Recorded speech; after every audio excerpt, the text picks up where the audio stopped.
Heather Brooks Karatz, president of the XFL Los Angeles. Welcome to This is the XFL Show, our first president. Thank you so much for having me. It is such an honor to be on your show and to be the first president on your show. What you guys are doing is just incredible, and I love listening every week. I am a regular. Well, we appreciate it, and I think it's safe to say, guys, it's the first time I've ever spoken to any kind of president. How about you? Yeah, that's second time for me, but yeah, same one. Unless you're counting like a chess club, I suppose. Well, Heather, we've all been fascinated with the role of the presidents in the XFL so far. There's been a lot of debate on our show. I don't know if you've heard, but we've kind of debated on what actually goes on the day-to-day for you. So can you give us a quick rundown of what the day-to-day is for at least the president of XFL L.A.? Sure. We're in startup mode, so every day is totally different. I can't predict what's going to happen, and even when I have a schedule, it changes every minute. And that's the exciting part of what we're doing, is we're building something from the ground up. And for anyone who's been in a startup environment, they know what that feels like. I oversee everything fan engagement related. That can be anything from corporate partnerships to marketing to ticket sales, PR, community efforts. The list goes on. And we really want to make sure that we have a great game day experience for our fans.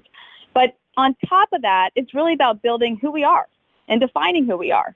And when you're starting from scratch, that's where I spend most of my time now, is trying to figure out what is the XFL L.A., what do we want to stand for? And I know you guys have heard me say this before multiple times, but we are not building this in a bubble. We are going to define who the XFL L.A. is with our fans. And that's how we want to be portrayed. We want to find our fans. We want to work with them and build something great together. You know, Heather, in the little experience that you and I have talked, we met at, a local Buffalo Wild Wings, and we talked for a few hours, and that was great. What other events, promotions, or even more so in the strategies can we expect from you marketing-wise and with the community outreach? Of course. So we met last week at a meet and greet, something that came together pretty quickly, but the idea is that's the first of a regular series that we'll be doing in the LA market. Stay tuned for some more information in the coming days for another one next week leading up to the showcase. So you'll see another one pretty soon, and I hope, Bryant, you're able to attend, and a lot more of our fans as well. But that'll be something that's a regular, ongoing series that we do across different sub-markets in LA, because we want to touch as many fans as possible. Yeah, and you have a big market in LA too to do so. So it should be fun, and coming up with ideas like that. That's cool, the meet and greets. How much is the local strategy, Heather, going to differ from, say, St. Louis or Tampa? You said you're not doing it in a bubble. You're using the Los Angeles fans to help you build this team up and the identity of the team. So we don't want a bunch of homogenous teams looking alike around this league eventually. We want you to separate yourselves from the pack. So how are you team presidents coming together to develop collective ideas? And then also, how are you separating yourself and jumping off of that to make it your own? So it's a great question. I couldn't be more excited to have the group of team presidents that our league has put together for all the different markets. It's a great group of folks, and we all come from different backgrounds and have different skill sets. We're on the phone almost daily, sharing ideas, sharing best practices, and also contributing at the league level for framework that we think makes sense in our markets. Locally, LA is different than the other towns.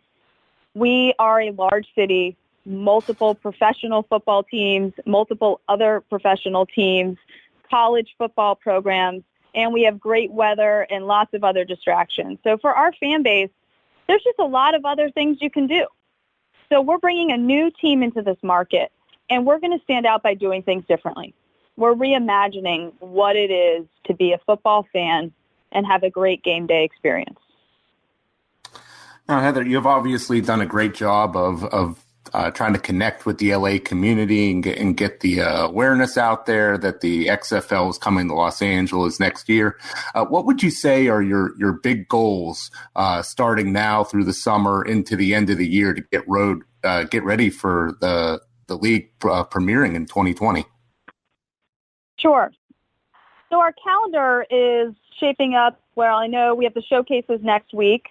Everyone is eagerly awaiting a announcement around our team name and logos. So I promise that those are coming later this summer, so you won't have to wait much longer. We're looking to have ticket sales launch at the end of the summer and a draft in early fall. Training camp will start at the end of the year, and before you know it, February will be here. Heather, it's been a hot request by fans. You mentioned it, team names. Why do you think that's so important to fans right now? The XFL as a league and as a brand is incredible. For a league that existed for a short period 20 years ago, it has incredible brand value that I think is important for all of our fans across the world and the country and in Los Angeles. But ultimately, our fans in Los Angeles are going to be cheering for the LA team. And they're going to identify with the LA team and what the LA team stands for. And that's going to be different in LA than it is in Seattle, Houston, Dallas, the other markets. So that name, whatever it ends up being, is going to have a connotation that our community is going to be able to latch onto and develop a connection with. And it's going to help form our identity and our story. So right now we're working. I promise it's going to be incredible, the name and all of our logos and uniforms that come out. It's going to be great. And once we put it out there, it's really going to only bolster the support in our local community and the engagement. Yeah, it's going to be a huge day for all the markets later this summer. We can't wait for that. Personally, I can't wait for that as well. Let's switch topics a little bit and talk about this is a brand new league, right? This is a blank sheet of paper. How does being a brand new league afford you the chance to think outside of the box a little bit as team president? Another great question. This is such a unique paradigm. I mean, coming from LAFC, I got to start a team from scratch, but now I'm starting a team and assisting in starting a league from scratch. That is a whole different set of circumstances where we truly have a blank sheet of paper. So where a lot of other teams and other leagues, when they're an expansion team, they're walking into a collective bargaining agreement, a set of league rules that are pre-existing, that are typically based on old preconceived norms of a league that's been around for several decades. We are now starting a league that has none of that. There isn't a collective bargaining agreement. There aren't existing rules. So we get to start from scratch and look at everything with a fresh set of eyes. We also have collective ownership. So it's much easier for us to enact policies and guidelines and marketing strategies across all of our teams or a portion of our teams.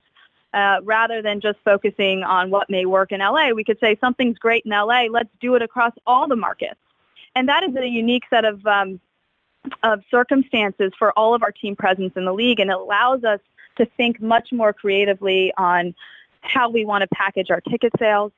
And also when we talk to corporate partners, they're not walking into a set of assets that they can pick from. Instead, we can sit down with a corporate partner and say, well, what does your brand stand for?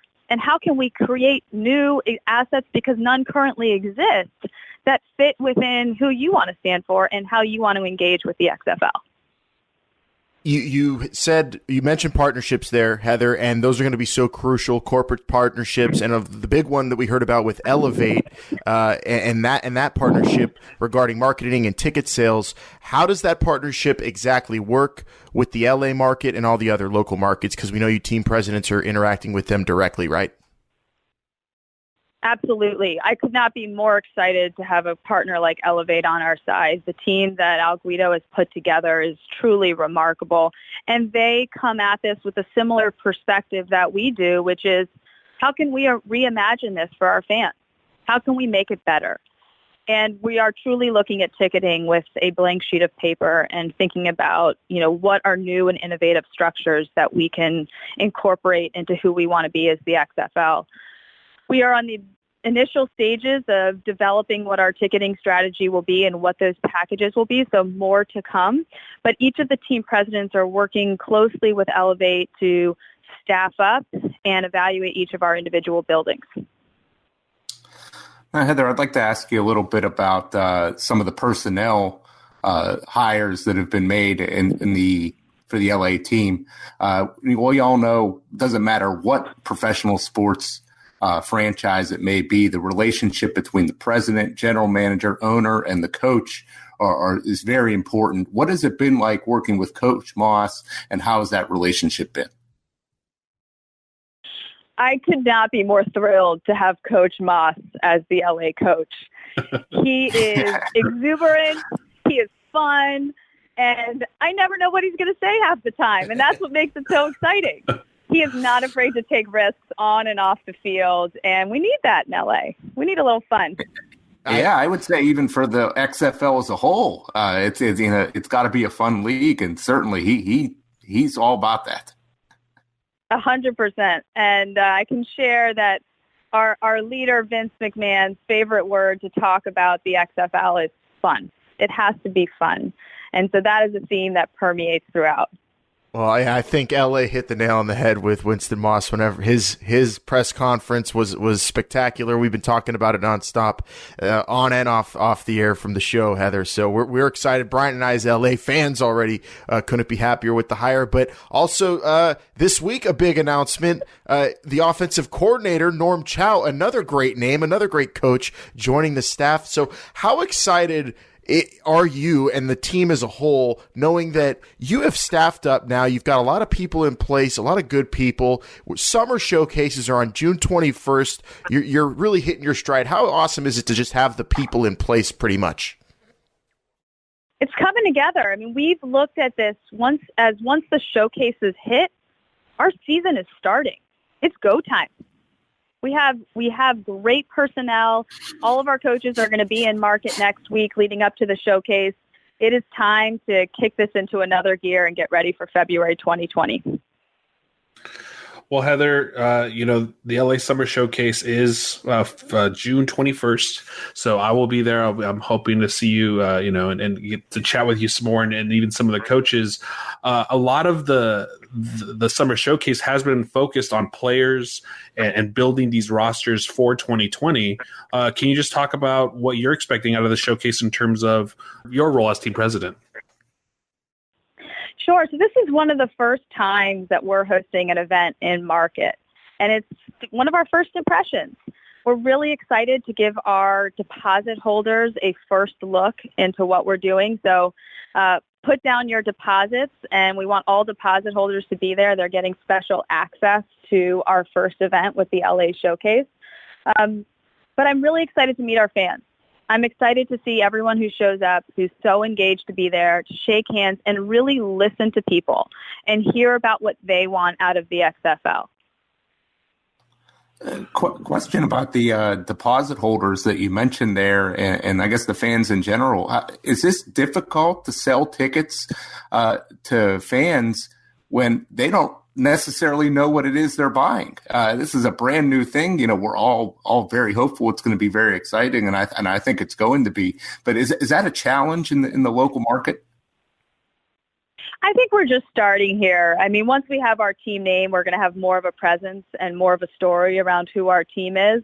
But everyone is excited about the XFL. And what I love doing with our events and being on the show with you guys is talking to you about what we stand for. And I think that is what's really compelling for attracting our fans and getting them engaged with what we're doing in 2020. It's super exciting to start something from scratch. There's great brand value and brand recognition with the XFL from the first iteration. And this is an opportunity for our fans to help create with us. And that's super exciting. That's not something you can get anywhere else. It is very exciting knowing that we actually have listeners, Heather, and we don't even have team names yet, and people are so excited for the league. Like you said, the brand recognition. Imagine what this thing's going to be like when we have the identities, the team names, when we get the competition going. Like you said, it's only going to get bigger from here. We really appreciate your time being our first presidential guest on This Is the XFL show. Is there anything else we didn't mention that you need to let the fans of LA know that's coming up? Just keep doing what you guys are doing, and I'm so excited to keep meeting more of our fans. Watch us on Twitter at XFL Los Angeles, on my Twitter handle at Heather B. Karatz. That's where we'll post a lot of information about our upcoming meet and greets and events, so that's the best place to get your news. And then, of course, you better keep watching and listening to This Is the XFL show, because you guys are amazing. I love it. All right. Well, we appreciate it again, Heather, and good luck at summer showcases and beyond. Go get them. And we're LA fans, Brian and I, so we're rooting for you specifically. Thank you so much. I love hearing that, and look forward to spending more time together. Thanks for having me on.